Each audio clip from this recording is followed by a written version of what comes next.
Hi, I am George Abraham, CEO of Score Foundation, and I just like to share a story. A few years ago, I was traveling from office to home and needed to fill petrol in my car. And I went to the Defense Colony petrol pump and topped up my tank. And while making payment, the petrol pump attendant came with his POS machine, and suddenly I noticed that the machine was a touch screen. And so I said, "What happened to your old machines where the buttons were?" He said, "Abhi sab naya ho gaya hai. They've replaced all the old button machines with these new touchscreen machines, and this was the way forward. This is the way it's going to be." So I said, "Look, I can't see. How will I pay?" So he said, "You please give me the PIN number and I will put in the PIN." So I simply asked him that, the PIN is given for confidentiality and security of the account. So then he said, "Why don't you give it to your driver?" So I said the same thing. If every time I come to the petrol pump, I have to change my PIN, then there's no point in me having a PIN or operating a credit or a debit or a credit card.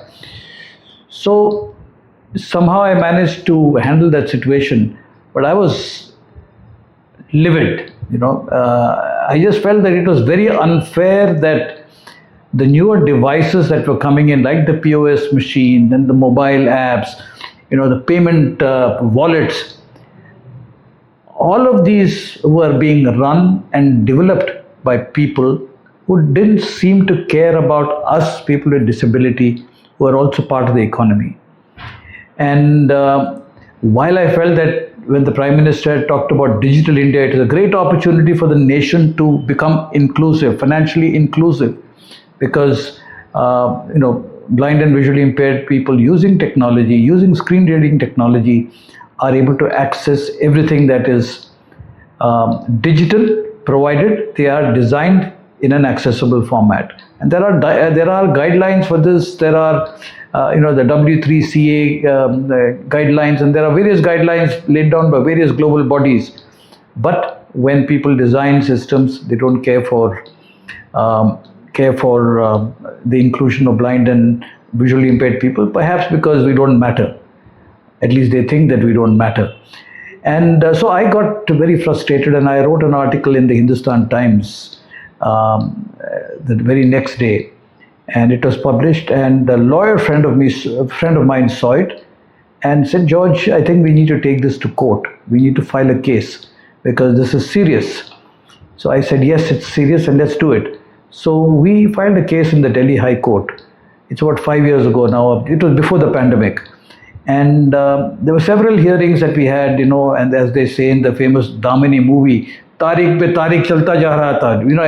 Every time we go to court, they give us a fresh date. So, that is again like reaching an impasse or a deadlock. Sorry.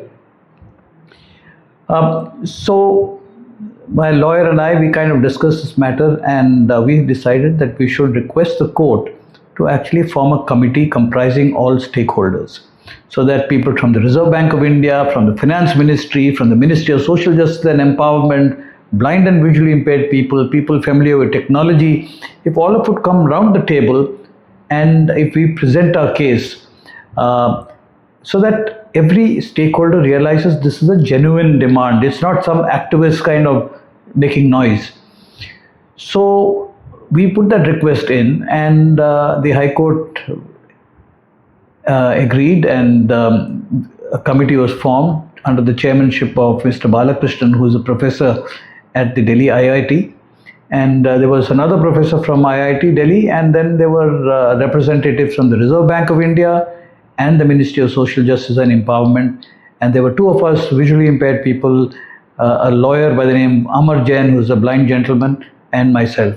So we formed the committee, and we met at least 8 to 10 times over a period of a year and a half, and we came up with a report with recommendations to the court. And interestingly, when I had filed this case 5 years ago, around that time, the Blind Graduates Fellowship of India, the All India Confederation of the Blind, and a few individuals also had filed related cases related to banking and finance. And the Delhi High Court, in its wisdom, decided to club all these cases together so that they could dispose it, I guess, more easily. So we made this proposal. So one section, the first section of our recommendations was to address the digital accessibility. And on the 13th of October this year, a document was released by the Reserve Bank of India. It was a set of directives to all these players who are into providing services and manufacturing devices like the ATM, the POS machine, the mobile apps, the electronic digital wallets. They were all asked to make their services accessible to blind and visually impaired people. Plus, they were all asked to, within the next 30 days, submit their action plan as to how they would make their services accessible. And that is very promising and very exciting as far as the future is concerned. But I think while we continue our battle for making financial dealings accessible, we also need to recognize the fact that when we come across something that is a challenge or exclusive or non-accessible, I think we must not be sitting quiet. We need to make a noise about it. We need to get onto social media about it. We need to find out who are the authorities, deciding authorities, who are the people who make decisions. Bring the problem to their notice so that at least some action will be initiated.